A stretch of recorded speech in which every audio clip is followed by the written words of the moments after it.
siempre, yo les voy a poner una actividad en el aula virtual para que la hagan y vean si quedan dudas, y cualquier cosa vamos a estar en contacto por WhatsApp.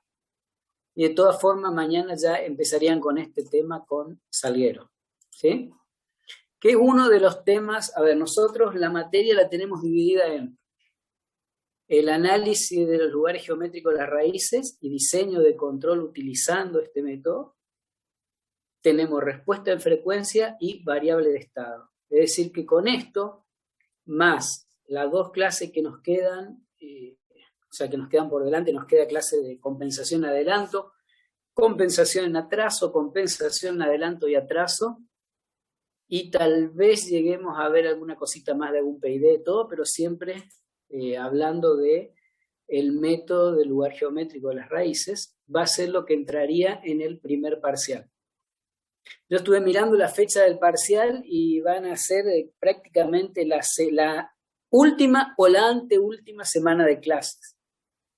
¿Sí? Lo vamos a tener en la misma hora de clase, lo del lunes. Vamos a abrir el Moodle. Todavía no he decidido si lo voy a tomar con tareas o lo voy a hacer directamente en el Moodle con respuesta tipo múltiples opciones. Obviamente todo lleva desarrollo y tienen que subir el material probatorio. Es decir, van a salir ejercicios de, por ejemplo, un compensador o el modelo matemático de un sistema, donde ustedes van a tener que seleccionar cuál es el correcto y enviar una foto en PDF de cómo obtuvieron ustedes ese modelo matemático. ¿Sí? ¿Se entiende? Bueno, perfecto. Entonces, Mariano, la semana anterior, yo ya terminamos la clase y mientras, entonces va a ser el día de la clase de Salguero. También podemos tomar el día del práctico. Miren, yo no tengo problema. O sea, yo no tengo ningún problema por el día que quieran rendir. Pero el problema es que tienen que ponerse todos de acuerdo, ¿sí? A mí me parece mejor inclusive rendir un día que no haya clases para que no perdamos la clase. De última, lo que podemos hacer, pueden rendir en el horario de clase del práctico para no perder una clase teórica. O sea, en lugar de rendir el lunes, rinden el martes. Y el martes no sería feriado. No sé qué opinan de eso. Puedo abrir el micrófono, ¿no? Bueno, perfecto. Entonces después lo resolvemos eso, ¿sí? Entonces, muy bien, David. Vamos a ir a la clase de hoy, que tiene que ver con el lugar geométrico de las raíces, ¿sí? Permítanme que vamos a introducir en el tema, que esto viene a partir de la clase, no la última, sino la anterior, en donde vimos el comportamiento. Me queda entrar un par de personas que están. Donde vimos cómo se comportaban los sistemas a una entrada de escalón. O sea, a eso lo llamamos respuesta transitoria del sistema. Y una de las cosas que habíamos visto, por ejemplo, en sistemas de segundo orden, que después ampliamos nuestra mirada cuando hablamos de los sistemas de orden superior, que los polos que están más cerca del plano S son los que se denominan polos dominantes de la función de transferencia. Y esos polos van a determinar cómo el sistema se va a comportar en su etapa transitoria. Sabemos que una vez que finaliza el tiempo de la etapa transitoria, ya los polos no tienen nada que aportar porque se hicieron cero los aportes de los polos, porque cada polo es un E a la menos zeta t. ¿Estamos hasta ahí?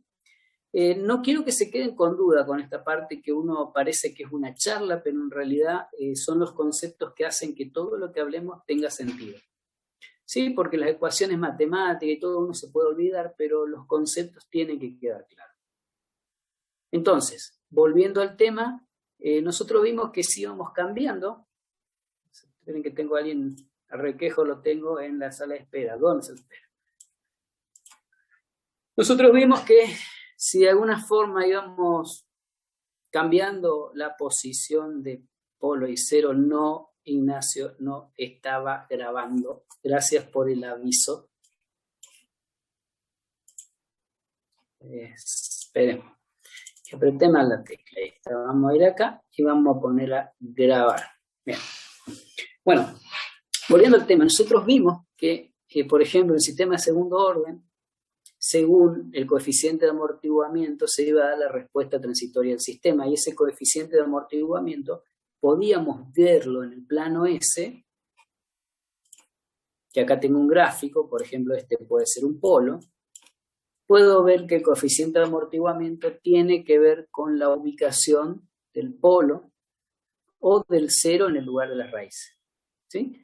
Igual que nosotros vimos que a medida que se hacía más grande el polo, que nos íbamos más lejos del origen, su efecto a largo plazo disminuía. Entonces los que estaban por acá se llamaban polos dominantes del sistema.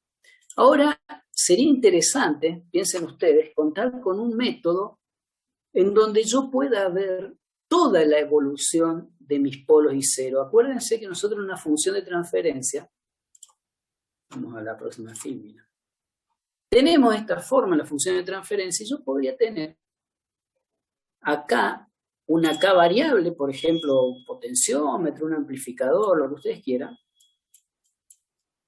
que pueda hacer variar la respuesta del sistema. Al tener una ganancia K, que yo varío esa K, algo le pasa a los polos cero. Acuérdense que yo tenía un sistema de segundo orden, ¿sí? Si yo entro a variar la ganancia, ese sistema de segundo orden que pudo haber tenido los dos polos reales y distintos, puede pasar a tener los polos complejos conjugados. Y es más, si sigo aumentando la ganancia, inclusive puedo llegar a hacerlo inestable. Y eso es una herramienta y una pista importante para saber, estaría bueno contar con un método que me permita a mí ver todo el funcionamiento de mi sistema según la variación de la ganancia. Y puedo hacer más, porque vamos a aprender que podemos cambiar la forma en que se mueven esos polos, en lugar de las raíces del sistema. Entonces, básicamente vamos a hacer un análisis para comprender todo esto de un sistema a nivel bloques, porque es lo más fácil, porque esto es concepto, que acá lo importante es comprender el concepto. Entonces este sistemita ya lo conocemos, un sistema clásico realimentado, que cuando nosotros hacemos el pasaje de CDS, llegamos a esta función de transferencia. A lo que está acá abajo se denomina la ecuación característica, porque finalmente esa ecuación característica es la que contiene los polos y los ceros que hacen a la respuesta de mi sistema, ¿sí? Van a ver, y vamos a mencionarlo acá primero que nada, que existe otro método que es por la respuesta en frecuencia, en donde vamos a aplicar otra forma de resolver el problema de control. Acá vamos a usar el método del lugar geométrico de las raíces, es decir, vamos a estudiar, y lo que vamos a aprender hoy, no vamos a aprender a compensar, sino que vamos a aprender cómo fabricar este lugar de raíz. Vamos a aprender cómo movernos y cómo simplemente seleccionando una ganancia puedo cambiar, ya conociendo, no adivinando, la respuesta temporal del sistema. Entonces vamos a trabajar. En el método del lugar de las raíces vamos a trabajar con esta ecuación característica, ¿sí? Que sería el denominador de mi función de transferencia. A eso se denomina la ecuación característica. Y vamos a estudiar qué condición tiene que cumplir un punto en el plano S. ¿Sí? Acuérdense que el plano S teníamos la parte real y la parte imaginaria. Yo pongo un punto en cualquier lado, ¡tac!, lo tiro ahí. A este punto S0, que va a tener una parte real R0 y una parte imaginaria I0. O sea, tiro un punto en mi plano S y yo quiero saber qué condiciones tiene que cumplir para poder formar parte del lugar geométrico de las raíces de la ecuación característica. Esa es la idea y es el concepto que vamos a estudiar ahora, ¿sí? Yo quiero saber si hay un punto, cómo lo evalúo y sé si forma o no parte de la ecuación característica. Y un poquito más allá y voy a hacer un gráfico. Y hoy tienen que salir sabiendo hacer gráfico del lugar geométrico de las raíces. Bien, entonces, ¿qué tiene que cumplir, plantándome acá, qué tiene que cumplir un punto para pertenecer a esta ecuación? Si yo tiro un punto cualquiera S0, ¿qué tiene que tener o cuál es la característica de este punto para que sea parte de esta ecuación? Acuérdense, y vamos a rememorar un poquito geometría analítica, cuando hacían las gráficas y veían los puntos de una recta, cómo se determinaban los puntos de la recta. Bueno, acá lo mismo. Si yo agarro ese punto S0 y evalúo la función G de S y H de S, o sea, evalúo toda esta ecuación con ese punto S0 que tiene su parte real y su parte imaginaria, si ese punto es parte del lugar de raíz, tiene que cumplir con esa ecuación. Entonces yo lo pongo ahí y me tiene que dar 1 más eso me tiene que dar 0. ¿Sí? Como estamos hablando de una ecuación basada en una variable compleja, que ya vimos la variable compleja y toda la historia, nosotros podemos decir que ese punto tiene que cumplir por un lado una condición de módulo y por un lado una condición de fase. La condición de módulo es que tiene que ser 1, ¿sí?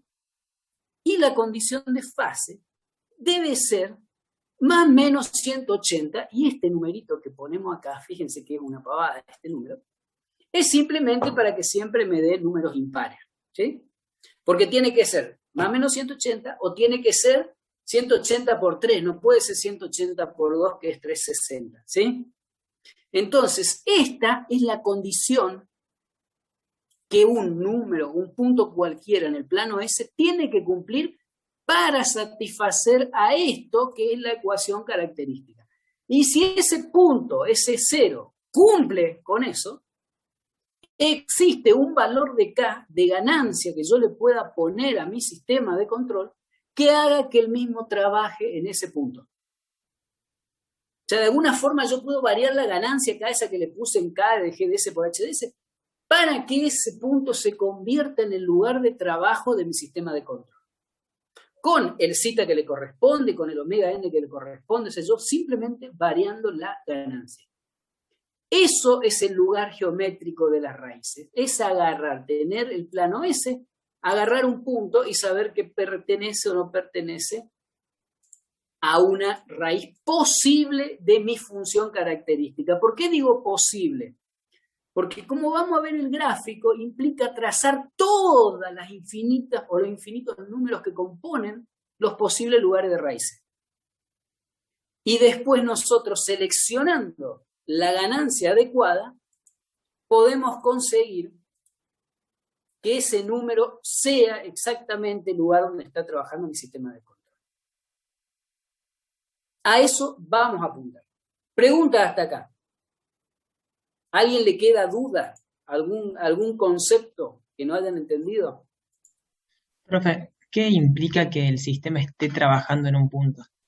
Eso no me lo Eso explico. es lo que vimos. Lo que implica es el épsilon, el épsilon que va a tener, o sea, el coeficiente de amortiguamiento, cómo va a responder. Esto que tenemos acá, cada uno de estos elementos, fíjense, el zeta está involucrado, es el coseno de beta, está involucrado con la respuesta transitoria. Y el zeta depende de dónde se ponga el polo.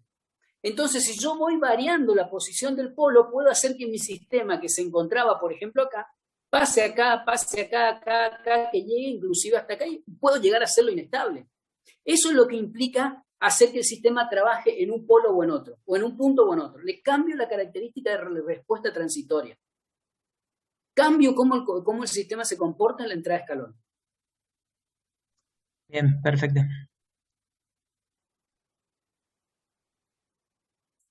Bien, entonces si no tenemos muchas más preguntas, ¿a esto lo entendieron? Esto es una pavada, ¿no?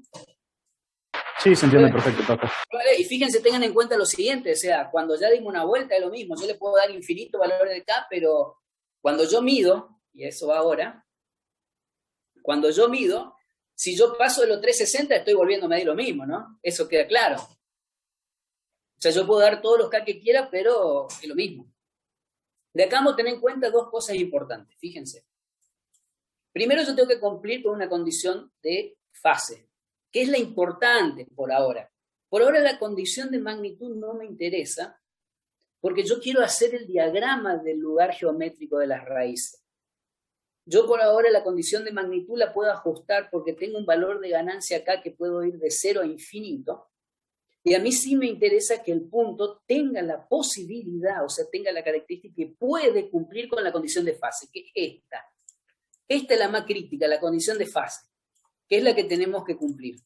Esta es la condición que tiene que cumplir el punto. Entonces vamos a empezar a ver cómo se va a ir trazando. Primero, el lugar geométrico de las raíces es el dibujo, el gráfico, que son líneas, que representan todos los puntos que forman las posibles raíces de mi ecuación característica, todos, digamos. Desde un valor de k igual a 0 a un valor k de infinito. Yo no puedo, sin modificar la estructura del sistema de control, o sea, sin modificar los ceros y los polos del sistema de control, yo no puedo tener un cero fuera de esas gráficas. ¿Está? ¿Cómo se miden los ángulos? Los ángulos se miden siempre en sentido antihorario y nos paramos. Esto, por ejemplo, es un sistemita que tiene esta X un polo. Siempre el polo lo representamos con una X. ¿Sí? Si quieren representarlo con redondo, háganlo. Yo cuando se le corrige lo voy a poner mal. Porque no, en realidad se usa la X por una convención. ¿Sí? La X le van a ir representando todos los polos de la función de característica. Este gráfico acá inicial, esto es un polo, o sea, está representando a esta función, ¿sí? Tiene un polo en P1, tiene un polo en P2, siempre los polos complejos siempre aparecen como complejos conjugados, ¿sí? O sea, P2 y P3 tienen la misma parte real y son conjugados. Y tiene un polo más en P4, después tiene un 0 en Z1. Olvídense las rayas por ahora, o sea, estos polos y ceros son los que representan a los polos y cero de mi función y mi ecuación característica cuando la ganancia vale 0. ¿Sí? O sea, cuando no tengo ganancia externa. Después, si yo quiero probar si este punto cualquiera, este punto S cualquiera está, yo agarré así, cerré el ojo y ¡tac! Puse en algún lado de mi plano S, puse el punto. Si yo quiero saber si ese punto es parte del lugar geométrico de las raíces, tengo que medir todos estos ángulos. Tengo que medir el ángulo del polo P2, del polo P3, del polo P1, del polo P4. O sea, tiro una recta desde el polo al punto, de los 0 al punto, ¿sí? Y la resta de este ángulo, que es el 0, menos todos los otros polos, tiene que cumplir con la condición de ángulo. Si no cumple con la condición de ángulo, ese punto no puede formar parte del lugar geométrico de las raíces. Si cumple con la condición de ángulo, después calculo el valor de la ganancia. Fíjense que la condición de magnitud que está acá abajo, que yo no la veo porque me tapa lo del zoom, esta parte, la condición de magnitud,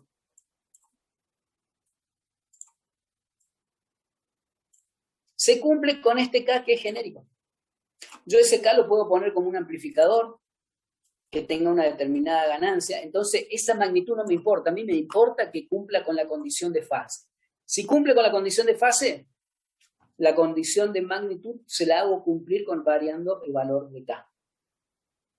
¿Bien? Entonces hasta ahora, ¿qué hice? Lo único que hice, agarré el plano S y representé todos los polos y los ceros originales de mi ecuación característica. Y una vez que estoy ahí, yo me puedo poner, si tengo muchísimo tiempo, a tirar cada punto y adivinar cuál es el lugar geométrico de las raíces. Bueno, para evitar eso, Evans generó una metodología para trazar el lugar geométrico de las raíces que me permite a mí contar con todo ese lugar de una sola vez. O sea, sigo pasos, siempre los mismos pasos, ¿eh? Bastante específico, y yo puedo lograr dibujar el lugar geométrico de las raíces. Profe, una pregunta. Sí.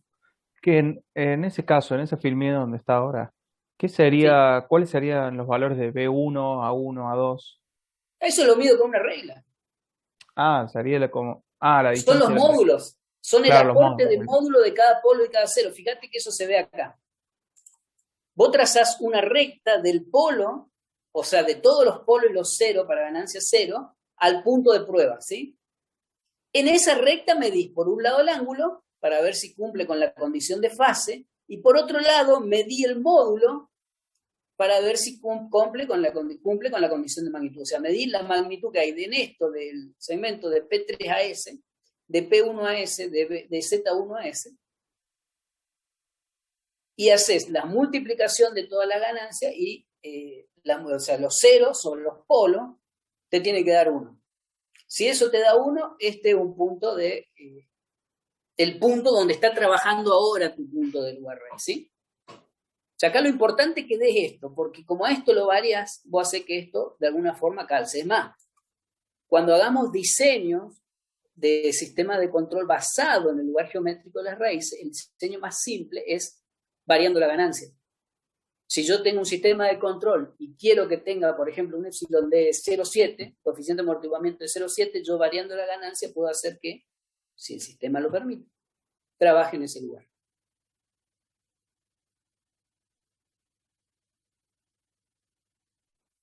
¿Estamos? Sí, profe, gracias. ¿Entendimos el concepto de lo que tenemos que hacer? Porque ahora, si no me equivoco, ya empieza a hacer los pasos matemáticos o mecánicos de cómo se hace. Esto es como un ejemplo, nada más. Profe, una pregunta. Sí. El punto ese es aleatorio, ¿verdad? Si lo puede elegir. Ahora sí, ahora es un ejemplo, sí. Ah, bien. Si no, dentro de los problemas es un punto específico, digamos. Dentro de cada formulación de las ecuaciones es un punto específico. Exacto. Vos sabés que yo te puedo pedir que haga un sistema de control y te puedo dar la ubicación de los polos dominantes. Te puedo decir, yo quiero que este sistema de control trabaje con un polo en -1 más o menos J3. Bien. Y vos diseñás el sistema para que trabaje en ese punto. De modo tal Ese es el objetivo de esto. El punto de prueba también va a tener un punto específico donde yo obviamente con esas distancias, digamos, de polos y ceros, ya puedo más o menos especificar cuál es mi punto de prueba. Claro, en realidad vas a ver, todavía no entramos acá, vas a ver que hay un método que es el Evans que te permite trazar todos los puntos que existen del lugar de raíz. Ah, bien, excelente. O sea, vamos a trazar, vamos a dibujar el lugar geométrico de las raíces con un método bien específico, lo vamos a dibujar y ya vas a tener todos los puntos de prueba válidos. Bien, listo, eso quería saber. Acá la idea de tirar puntos de prueba es que comprendan cómo se puede determinar si un punto cualquiera del plano S pertenece o no al lugar de las raíces. Es poco práctico, obvio. Si tengo que entrar a tirar puntos de prueba, no hay forma, ¿viste? Sí, por eso digo. Listo, profe. No hay forma. Por eso Evans nos da las herramientas y después el C-Lab, el MATLAB, el Octave, todos ellos tienen la forma de trazar el lugar geométrico de las raíces. Una pregunta, básicamente, ¿cuál sería el fin o qué nos beneficia saber el lugar geométrico de las raíces? Para poder diseñar un sistema de control y para decir yo quiero que este sistema de control tenga, por ejemplo, un epsilon de 0,7, porque quiero que trabaje así, yo necesito saber cómo, y si puedo hacerlo simplemente con el cambio de ganancia, lo hago con el lugar original, y si no voy a compensar el sistema con compensadores de atraso y adelanto que me permitan ubicar el polo en el lugar que yo quiero. Usted está hablando para cuando nosotros queremos diseñar un sistema que sea sobreamortiguado o subamortiguado. Para cualquier sistema que tengas que diseñar basándote en la respuesta transitoria. Ah, ok, gracias. Si tus requerimientos del sistema vienen en forma de respuesta transitoria, omega n, epsilon, polo, etc., tenés que usar el lugar geométrico de las raíces. Ok, gracias. Profe, hay un compañero en la sala de espera. Decirle que se me perdió la llave, pero no veo a nadie, che, ¿por qué no veo a la gente en la sala de espera? No me sale acá. 4 hay en sala de espera. Ahí los hice pasar a todos. Gracias. Avísenme, por favor, porque no me sale, no sé por qué no me avisa el Zoom que hay gente en sala de espera. Bien, sigamos adelante entonces. Esto es simplemente un ejemplo para que lo vean esto después cuando miran la filmina, véanlo tranquilo, ¿sí? Vamos a ver ahora cómo se construye, porque ¿qué me gustaría a mí tener? Le voy a mostrar qué es lo que vamos a tener. Esto vamos a tener. A esto vamos a llegar, ¿sí? Esto es el lugar geométrico de las raíces del sistema que está acá abajo. O sea, todas estas rayas, tanto esta raya, como esta raya, como esta raya, son todos los puntos del plano S que cumplen con la condición de fase. Todos esos puntos pueden ser el lugar donde mi sistema trabaja. Fíjense que si yo no tengo ganancias, tengo ganancia cero, voy a estar acá parado en el polo, en estos tres polos, en ese punto. A medida que voy cambiando la ganancia, se va modificando el sistema y va a llegar un momento donde se me va a hacer inclusive inestable. Cuando se hace inestable se va todo el diablo. Por eso es importante conocer. Pero ese es el lugar de la raíz. Cuando ustedes ven un gráfico como este, lo que están viendo son todos los puntos de S, que forman parte o pueden ser raíces de la ecuación característica, variando simplemente la ganancia, ¿eh? Porque yo me paro acá, este punto cumple con la condición de módulo, porque si yo tiro 3 vectores, tiro uno de acá, tiro otro de acá y tiro otro de acá, si yo sumo los 3 ángulos me va a dar 180 grados. Si yo me paro en este punto de acá y hago el mismo ejercicio, tiro uno acá, otro de acá y otro de acá, me va a dar 180 grados, y así para cualquier punto que se encuentre dentro de estas rayas, de estas curvas. Ese es el lugar geométrico de las raíces. Vamos para atrás. Entonces vamos a ver cómo se traza, ¿sí? Primero, lo primero que vamos a hacer nosotros, mañana van a hacer la parte práctica, pero vamos a ver cómo se traza. Lo primero que vamos a hacer nosotros, tenemos un eje, una ordenada y abscisa. Déjenme que tire una rayita por acá.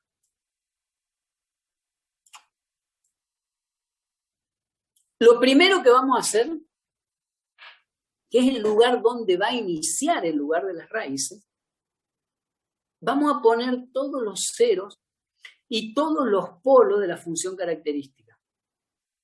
Como se encuentre con ganancia igual, así como está, digamos, sin tocar nada. Entonces yo voy a mirar los polos y los ceros y voy a poner con una X a todos los polos. Por ejemplo, puedo tener uno acá. Vamos a poner que teníamos todos polos reales, ¿sí? Y otro polo por acá. Y vamos a suponer que tengo también un 0, para no dejar solito un solo polo. Ahí tenemos un 0. Es el primer paso que tenemos que hacer, lo primero que tenemos que hacer. A medida que, o sea, esos puntos, que son los puntos iniciales, son los puntos de ganancia 0. Esos son los puntos de origen del lugar de las raíces. Todo empieza ahí. A medida que yo voy variando la ganancia, es decir, voy haciendo o voy pasando por los distintos puntos que cumplen con la condición de fase, lo que va sucediendo es que a mí se me va a ir desarrollando, se me va a ir moviendo los polos. Para distintas ganancias voy a tener distintos polos. O sea, si yo arranco acá, pero con ganancia 0, cuando tengo ganancia 10, a lo mejor mi polo vino de alguna forma para acá arriba y está acá. Eso es lo que me va a hacer el lugar de raíz. Ahora tenemos que ver cómo se hace. Hasta ahora lo único que hicimos es poner todos los polos y los ceros, ¿sí? Siempre el lugar de raíz arranca de los polos y terminan en los ceros de las órbitas. Siempre se termina uniendo el polo y el cero. Si es una función que tiene más polo que cero, que es la común, nunca vamos a tener una más con más cero que polo, porque dejaría de ser causal.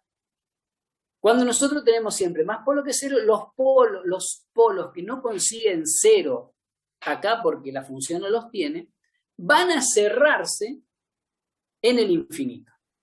Van a terminar en un cero que se encuentra en el infinito. Son las ramas esas que vimos que se iban arriba. O sea, teníamos una rama por acá que hacía, por ejemplo, así, se iba. Bueno, eso sería los polos que se van yendo, y por acá lejos, supongamos que esto sea el infinito, acá existe un cero en el infinito donde va a terminar el polo. Si yo le sigo dando ganancia a dos manos, y en algún momento va a terminar en un cero y no se va a mover más, ¿sí? El número de brazos, o sea, que va a tener el lugar de raíces, cuántos brazos va a tener, es igual al orden de la ecuación característica.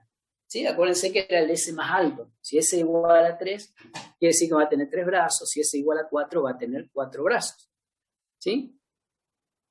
Otra cosa muy importante, dijimos, yo estoy repasando los pasitos de esto, dijimos que los polos complejos que tiene una ecuación característica, o los ceros complejos, siempre se presentan con su conjugado.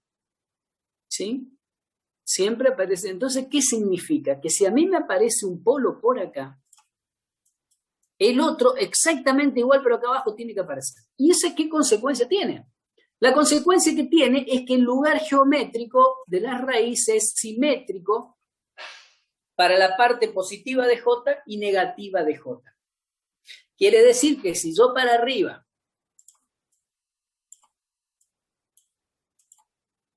tengo una cosa así, acá abajo voy a tener la misma forma. Bueno, me salió más o menos parecido. Pero van a ser siempre simétricos, tanto en la parte positiva como en la negativa. ¿Bien? Después, cuando, como en el caso del ejemplo, existen más polos que cero, hay polos que se van a terminar yendo al infinito, porque no van a tener un lugar con K finito para cerrarse.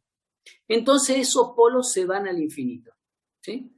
¿Cómo? O sea, ¿a dónde se van? Y ahí entra lo primero que es interesante del gráfico lugar de raíces. A medida que yo voy variando el valor de K, estos polos se van haciendo asintóticos a una recta. ¿Sí? Y yo puedo calcular el ángulo de esa recta. Y ese ángulo, y el ángulo de esa recta es igual a 180 dividido la relación que hay entre cantidad de cero y polo. ¿Sí? Entonces, si yo tengo 3 polos y no tengo 0, las asíntotas van a estar a 60 grados. Si tengo 3 polos y un 0, las asíntotas van a estar a 90 grados.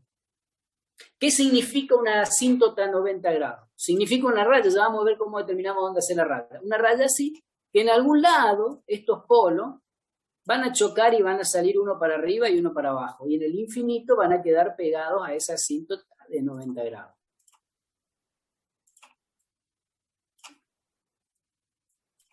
¿Vamos hasta ahí? O sea, ya tenemos el ángulo de las asíntotas. 180 menos el número del polo dividido el número de cero. ¿Por qué aparece el 1 más K? Porque en realidad te da primero 60, después te va a dar 180 y después te va a dar 240 y después se va a repetir. ¿Sí? Cuando son, por ejemplo, las asíntotas que tiré, que eran 3 polos, vamos a poner así como está acá también, vamos a poner el otro polito acá, vamos a hacer desaparecer este 0 para que no moleste. Entonces, en este caso, yo voy a tener 3 asíntotas. La primera medición sería 180 dividido 3, tac, tiro una ahí. La segunda va a ser 180 por 3 dividido 3, lo cual sería 180, va a haber una para acá. Y después la otra, estoy seguro, calcúlenlo ustedes, que me va a dar acá, que va a ser menos 60 grados. ¿Sí?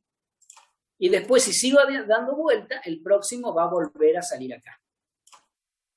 Y el otro va a volver a salir acá. Y puedo hacer todas las que quiera, pero van a salir siempre con el mismo ángulo. Ya se agotaron. Entonces tengo el ángulo de las asíntotas. ¿Bien? Que es a donde se va a hacer el polo paralelo. Después, ¿dónde la asíntota corta el eje real? Porque yo le di ángulo, pero no sé dónde apoyar el transportador para poder marcar ese ángulo, algo importante. Entonces, para eso, yo agarro y sumo los del lazo abierto menos los 0 del lazo abierto y lo divido por la diferencia de n menos m. O sea, n es la cantidad de polo, la cantidad de polo y m es la cantidad de 0. Entonces, ¿esto cómo quedaría? Por ejemplo, si yo tuviera un sistema cualquiera, arriba tendría s más 3 y abajo tengo s más 5, s más 4, por ejemplo, y un s más 8. Para saber las asíntotas que hago, bueno, tengo que hacer los polos del lazo abierto de 5 más 4 más 8. Es lo primero que va acá. 5 más 4 más 8 menos los 0 que es 3. O sea que sería 12, 17 menos 3. Dividido la diferencia que hay acá, tengo 3, dividido 2. Y este número que me da es el lugar en donde voy a apoyar el transportador para medir los ángulos, porque en ese punto es donde la asíntota va a cortar el eje real. En ese punto es donde la asíntota va a pasar y va a cortar el eje real. Y ahí me paro con el transportador y mido los grados para las asíntotas. ¿Estamos? Sí, profe, se entiende. ¿Vamos bien? Perfecto. Vamos a agregarle, vamos a seguir haciendo para dibujar todo. Tenemos las asíntotas, que no es poco, ¿eh? Ya tenemos una asíntota tirada. Justo me borró la rayita roja. Ahí está. Vamos a tirar de nuevo las asíntotas para este punto. Bueno, ahora a mí me interesa saber, en el eje real, porque fue donde tenían yo los polos de la ecuación característica al principio. Olvídense, si yo tengo polos fuera del eje real, no cuentan.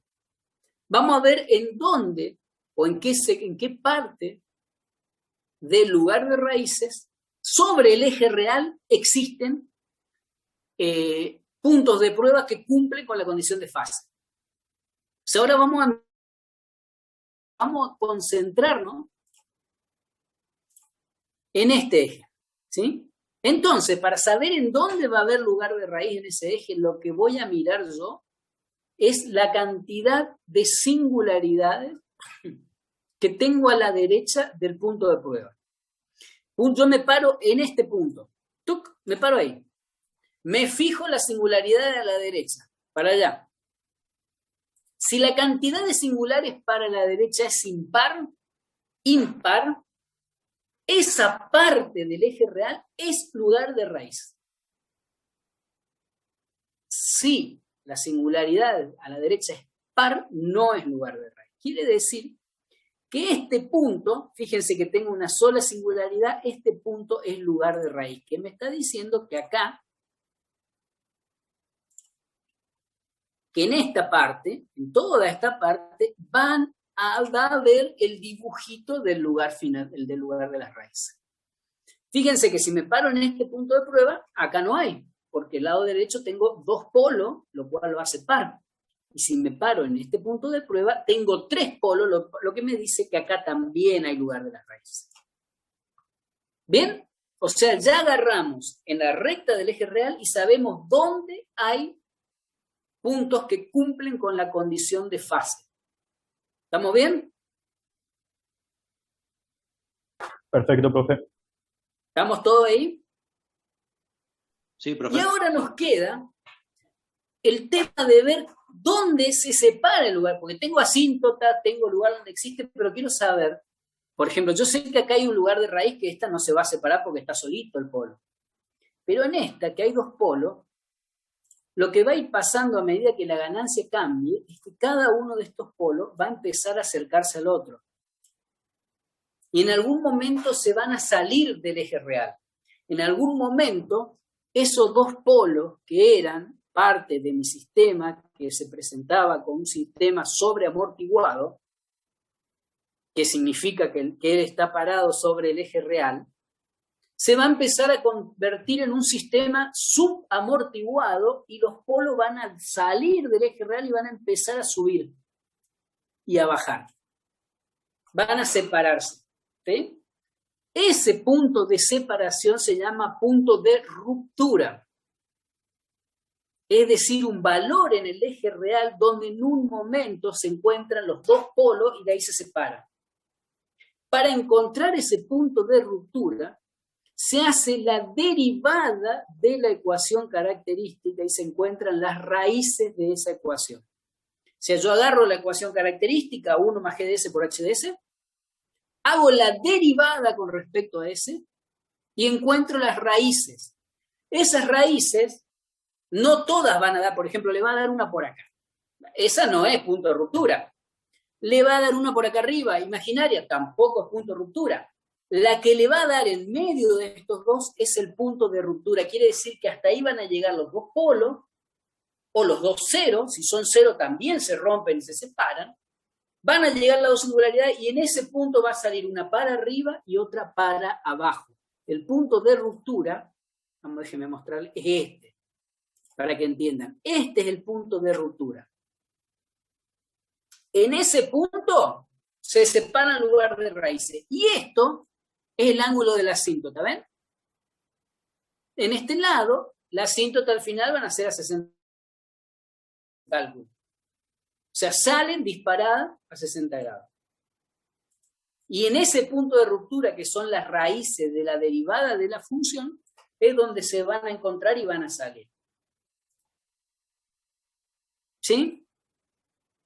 Entonces, una vez que tenemos el punto, ya tenemos cómo se desepara y todo, el otro punto que me interesa, porque yo ya entré a dibujar medio a mano alzada, ¿sí? Vine por acá, separé por acá, separé por acá. Quiero saber en dónde corto este eje. Y ya lo conocen el método. ¿Qué significa que se corte ese eje? A veces no se corta, porque si la asíntota da 90 grados, pero le pueden dar todo lo que quieran y ese sistema va a ser siempre estable. En cambio, cuando está a 60 grados, el sistema deja de ser estable. Entonces, ¿dónde se va a cortar? ¿Y cómo hago para encontrar el punto de donde se corta? Escucho opiniones antes de volver con la filmina atrás. Aquellos que leyeron ya saben, pero no importa. ¿Qué aplicamos? ¿Cómo determinamos cuando el sistema se hace inestable? Porque eso es lo que sucede. Este punto de ruptura implica el punto en donde el sistema deja de ser estable. Yo le doy más ganancias, es inestable. Si me mantengo ahí, es críticamente estable.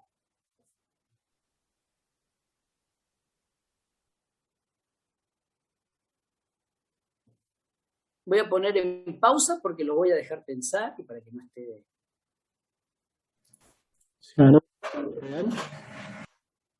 ¿Cómo? Ahí ¿Se anula la parte real? No.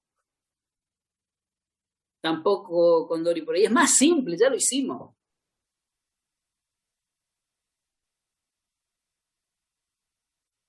Le hicimos un ejercicio en eso también.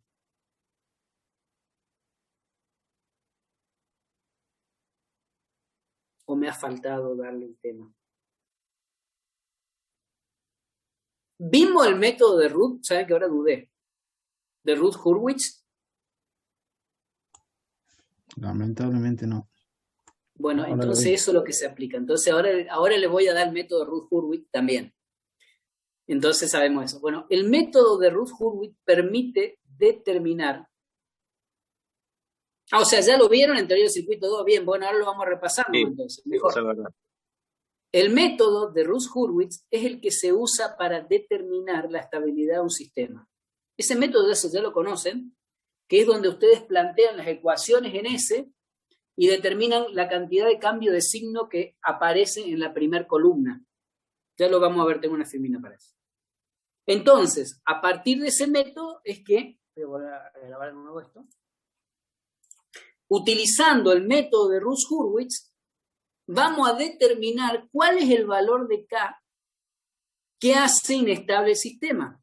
Y ese valor de K que hace inestable el sistema, yo obtengo, para ese valor de K, obtengo el valor de los polos y me va a dar el valor de este polo, que es el lugar donde se corta. O sea, obviamente este polo tiene parte real igual a 0. Y ahí va a pasar el lugar de raíces. Ahí va a cruzar el lugar de raíces a la parte imaginaria. Entonces ya tengo dónde hay lugar raíz en la parte real. Tengo las asíntotas, que son las que para dónde se va a terminar de juntar en el infinito. Tengo el punto de quiebre del lugar de raíces y sé por dónde corta el eje real. Con todo eso yo puedo dibujar ya el lugar de raíz. Ese es el método que desarrolló Evans para que nosotros podamos dibujar el lugar de las raíces y a partir de acá, fíjense que bueno, porque yo agarro este punto, quiero que mi sistema trabaje acá. Bien, ¿qué hago? Mido la distancia que hay de cada uno de los polos a este sistema o uso el Scilab o el MATLAB y me paro en ese lugar y me da el valor de K que tiene el sistema, pongo ese valor de K y mi sistema va a trabajar acá. Es decir, se va a comportar como un sistema subamortiguado con un determinado épsilon. Profe, una pregunta. Si yo sigo aumentando el valor de K, puedo llevarlo más hacia acá y voy a tener menos amortiguamiento. ¿Sí? Cuando nosotros estamos con los polos y vamos aumentando la ganancia y llegamos al punto de ruptura, ¿cómo sabemos, en el caso ese, por ejemplo, cuál es la trayectoria de polo que va hacia arriba y cuál es la que va hacia abajo. En realidad no te importa. No te importa porque en ese punto los dos polos se unieron, o sea, no tiene importancia, porque los dos van a ser iguales. Acordate que son complejos conjugados, son iguales. Cambia únicamente la parte imaginaria, así que no es que va el polo acá, bueno, MATLAB sí porque pone cada uno los valores y los dibuja, pero a nosotros no nos interesa cuál es el que va para arriba o abajo, porque no hace ninguna diferencia. Es exactamente lo mismo. Perfecto.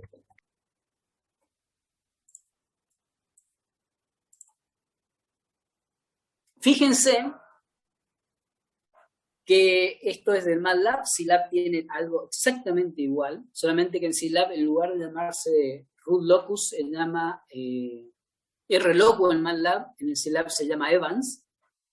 Ya vamos a hacer un tutorial para hacerlo en Evans. Fíjense que si ustedes ponen la grilla, todas estas rectas que ven, todas estas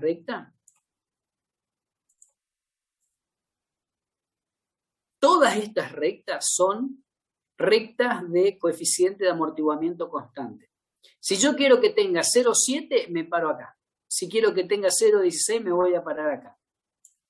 Y en las herramientas de software ya nos va a dar el valor de K directamente. También hay un último paso del diagrama lugar geométrico de las raíces que, fíjense, esto te da directamente el punto, ¿no? Mire que darle ganancia 0,47. Hay un paso del lugar geométrico de las raíces para saber exactamente cómo sale el dibujito esta parte. Quiero que lo sepan, pero no lo vamos a aplicar nosotros. Y no se los voy a pedir. ¿Cómo se mueve? ¿Cómo es el dibujito? ¿Cómo es el ángulo de salida? ¿Saben que si antes tiraban puntos de prueba o sea, vienen acá y empiezan a tirar puntos de prueba cerca de este lugar hasta que encontraban alguno que era el lugar de raíz y hacían pasar por ahí la línea? Hoy en día, con las herramientas de cómputo que hay, es suficiente con que ustedes sepan trazar a ojo, así como está, o sea, a ojo, aplicando el método, porque quiero que lo comprendan bien el método. Y la parte final, por lo menos ahora que es virtual, después veremos cuando sea presencial cómo podemos hacer para que puedan usar la herramienta de software. La parte final del lugar de raíces pueden terminar de hacerlo con los comandos de software propio de las herramientas, ¿sí?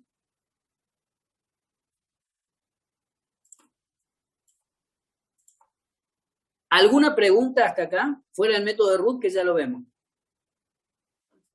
Sí, tenemos tiempo tranquilamente.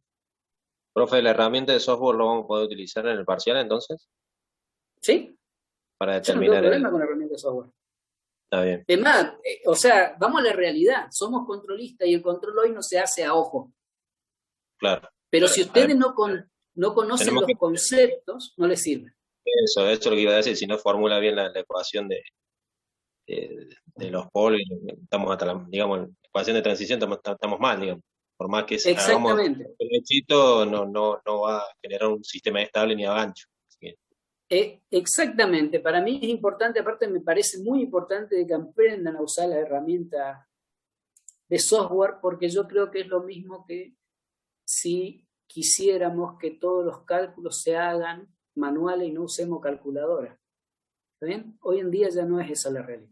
Y tenemos que ayornarnos con lo que es la realidad. Bien. ¿Se entendió la pregunta, compañero? Sí. Bien. Entonces acá es lo que es lugar de raíces. Seguramente mañana con Salguero lo van a practicar. Entonces ahora yo le voy a decir, vamos a tomar un ratito, unos 10 minutitos, para que lo piensen, a ver si salen dudas, y volvemos para que le dé el método de roots.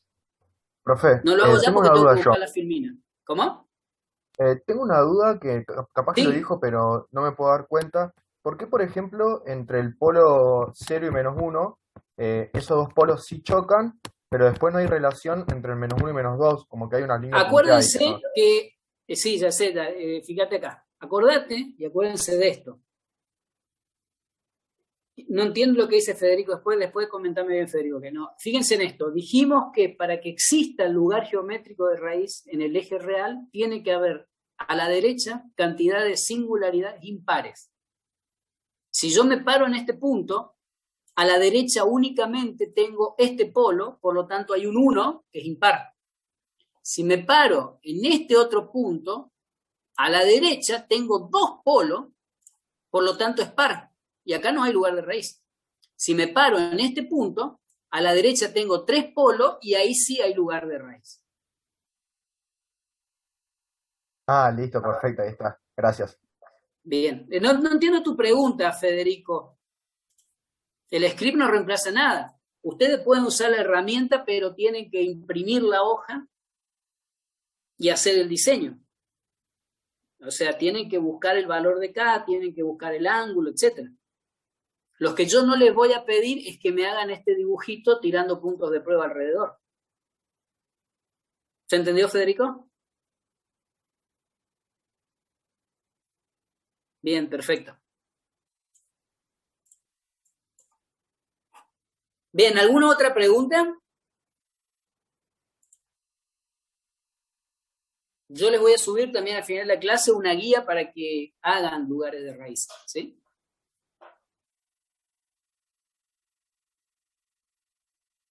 Bien, vamos a hacer un cortecito hasta las 25 y ahí no nos desconectamos, quedamos conectados. Simplemente voy a sacar la cámara y el audio y me voy a poner a buscar el material de Ruth para presentárselo, ¿sí?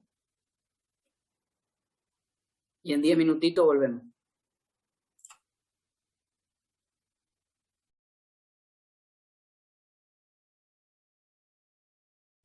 No habíamos visto tampoco eso y le voy a pedir que ustedes me avisen cuando nombro algo que no vi. ¿Está bien? ¿Están ahí? Seguimos, ¿no? Sí, profe. 1, 2, 3, probando. ¿Están todos ahí? Bien. Vuélvanse a aquellos que se fueron a algún lado.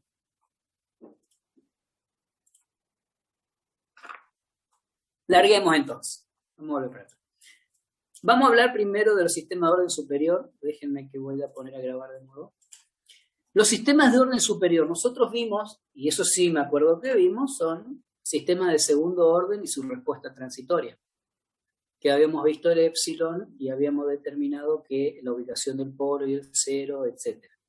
¿Qué pasa cuando los sistemas son de tercer orden, de cuarto orden? O sea, tampoco vamos a tener sistemas tan grandes porque a medida que más polos tengamos, los que están más lejos del origen, es decir, los que tienen el número negativo más grande,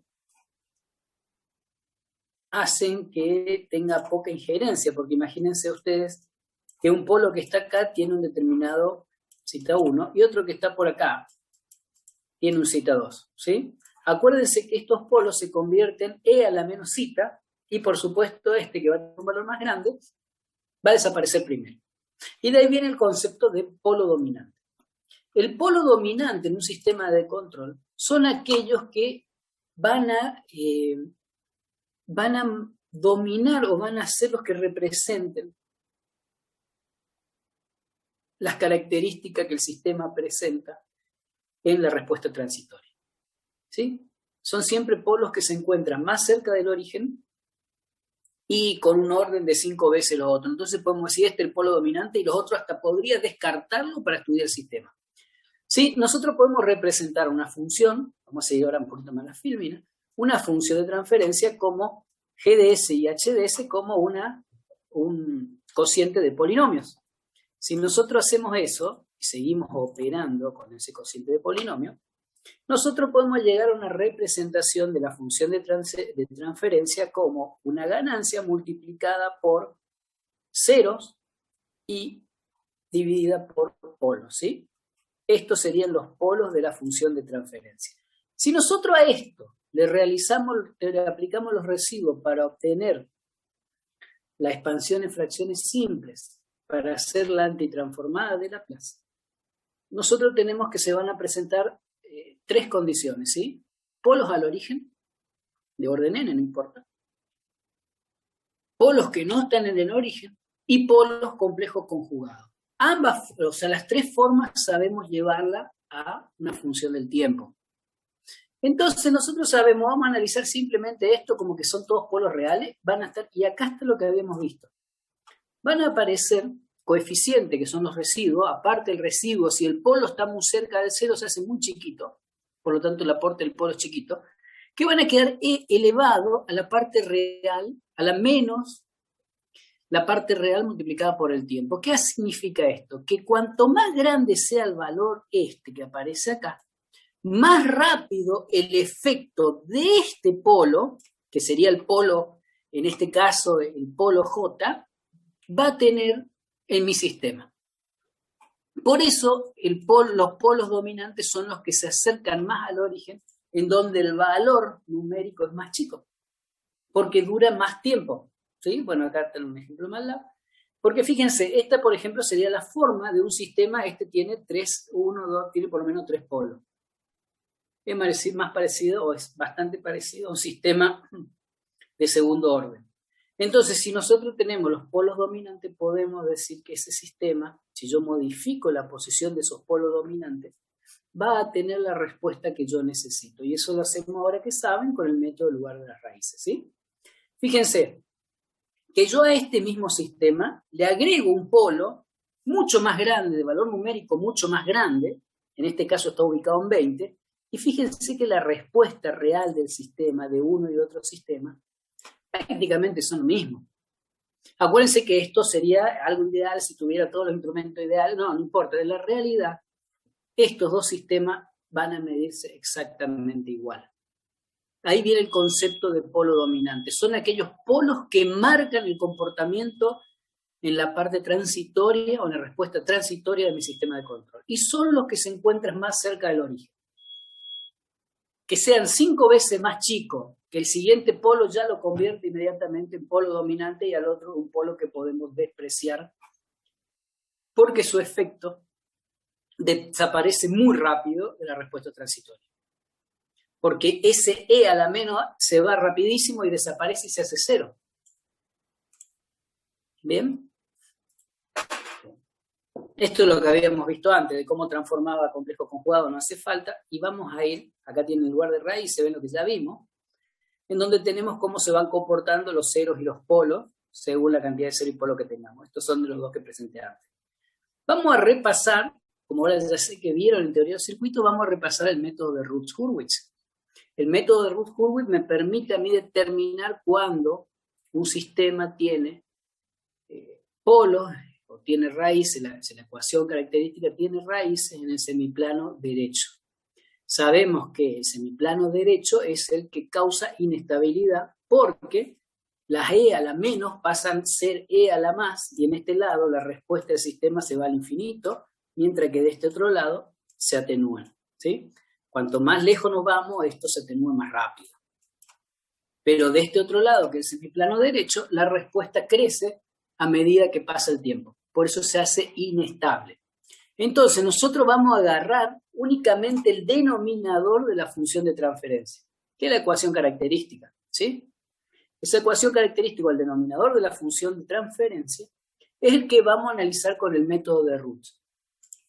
¿El método de Routh de qué consta? Nosotros agarramos la ecuación y vamos a armar una especie de, no es una matriz, sino es un arreglo en donde vamos a poner los coeficientes de las distintas S y vamos a ir creando los siguientes datos a partir de siempre la misma ecuación, ¿sí? Nosotros vamos a empezar con el coeficiente más alto, es decir, S a la n, en donde vamos a poner S a la n menos 2, S a la n menos 4 y S a la n menos 6. Todas las pares. Del otro lado vamos a poner S a la n menos 1, a la menos 3, a la menos 5, a la menos 7. O sea, siempre vamos a llevar en un lado las S pares y en el otro lugar las S impares, ¿sí? En este caso serían la S de 0, que sería el coeficiente más alto. Después vamos a saltearnos el que sigue. Y si no está el que sigue, lo mismo yo voy a ir a la S al cuadrado. Vamos a suponer que estamos parados en ese, que tenemos un polinomio de S con S igual a 6, ¿sí? El primero acá va a ir el que estaba multiplicando S a la sexta. El segundo, el que estaba multiplicando S a la cuarta. El tercero va a ser el que estaba multiplicando a S al cuadrado. Y abajo, en la segunda fila, voy a poner los negativos. Los impares, no los negativos, los impares. Si tenía a la 6, el de abajo va a ser a la 5, a la 3, a la 1. Y así voy a armar las primeras 2 filas. Una vez que armé las primeras 2 filas, tengo que generar los siguientes coeficientes. El coeficiente de la tercera fila lo voy a generar multiplicando A1 por A2, le resto A0 por A3 y lo divido todo por A1. Y eso es B1. Cuando voy a B2 es A1 por A4, A0 por A5 dividido A1 y pongo B2. Después A1 por A4, A0 por A5 dividido A1 y va B3. Y siempre así, siempre A1 queda como pivot. ¿Sí? Después voy a pasar el de abajo y bueno, el que va a pasar el pivot ahora va a ser B1.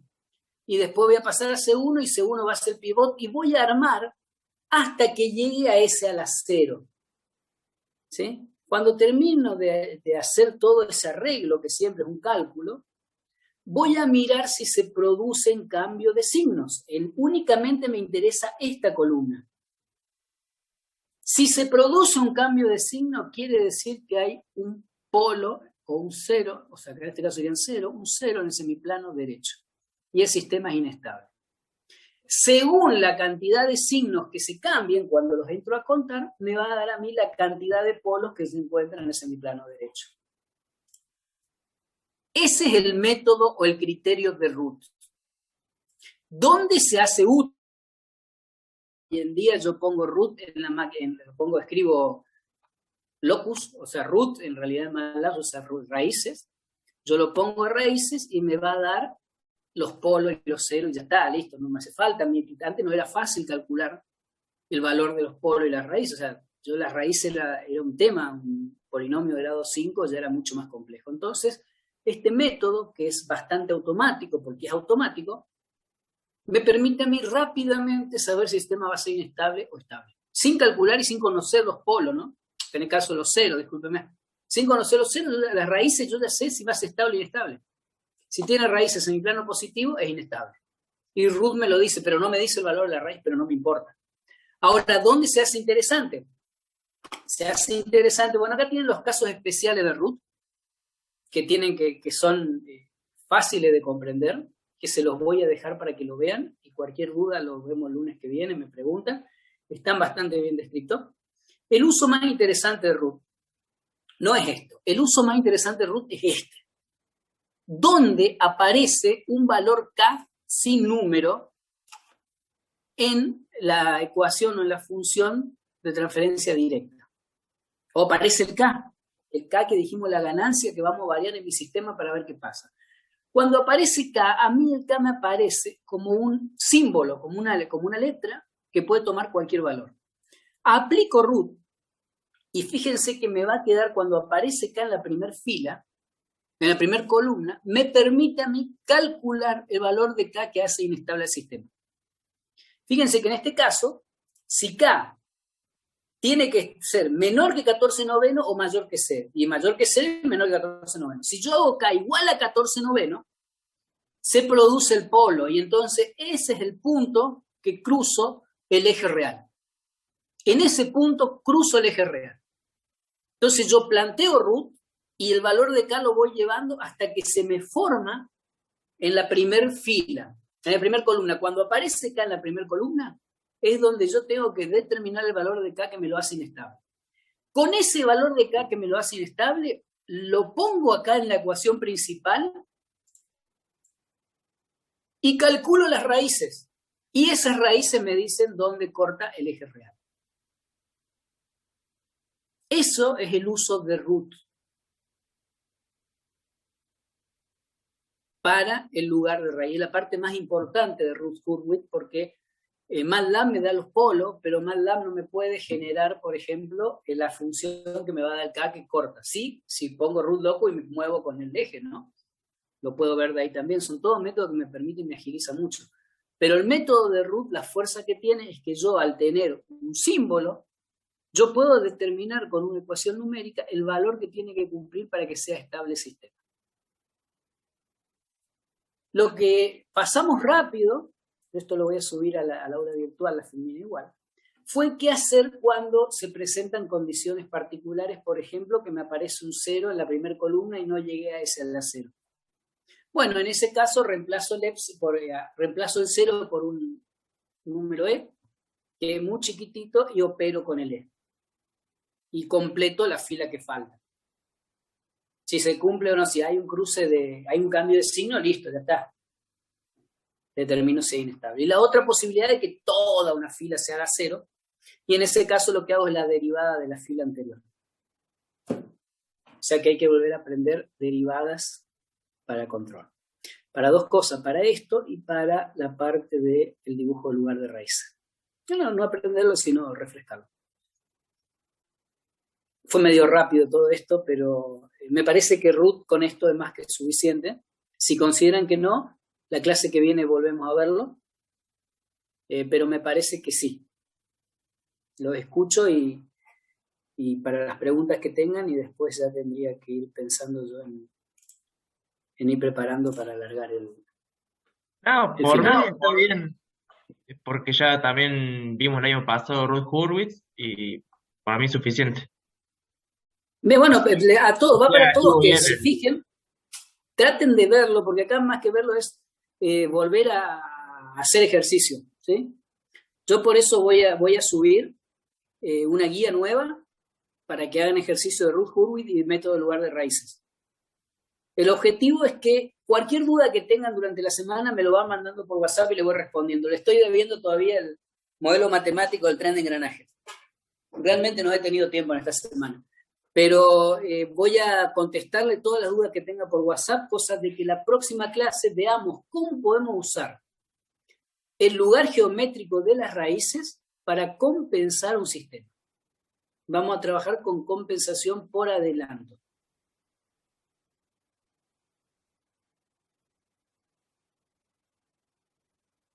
Bien, les voy a pedir, las imágenes casi todas están en el Ogata, Condori. Algunos son la mayoría son del Ogata y otros son gráficos hechos de MATLAB, ¿no?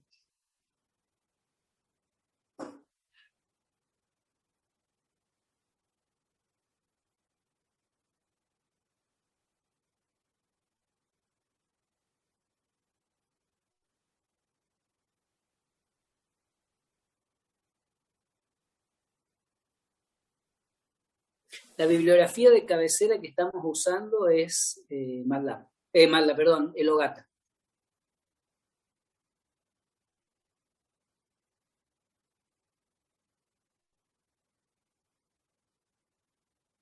Bien, muchachos, nos vemos el próximo lunes y cualquier duda, yo voy a subir ahora la tarea, como hacemos siempre, la tarea para la parte del lugar de raíces, y creo que tengo de Ruth Hurwitz también, voy a subir las dos para que ustedes puedan ir haciéndolo, y la próxima semana, el día lunes, avanzamos con compensación por adelanto y compensación por atraso si nos da el tiempo. Igual que las filminas van a estar disponibles hoy. Profe, una pregunta. Yo me bajé el Silab y tuve que reformatear mi máquina, todo, y me gustaría bajar el MATLAB. Usted me dice que ya hay una versión en la UV en el sitio de la facultad para poderlo bajar con su activador, el MATLAB.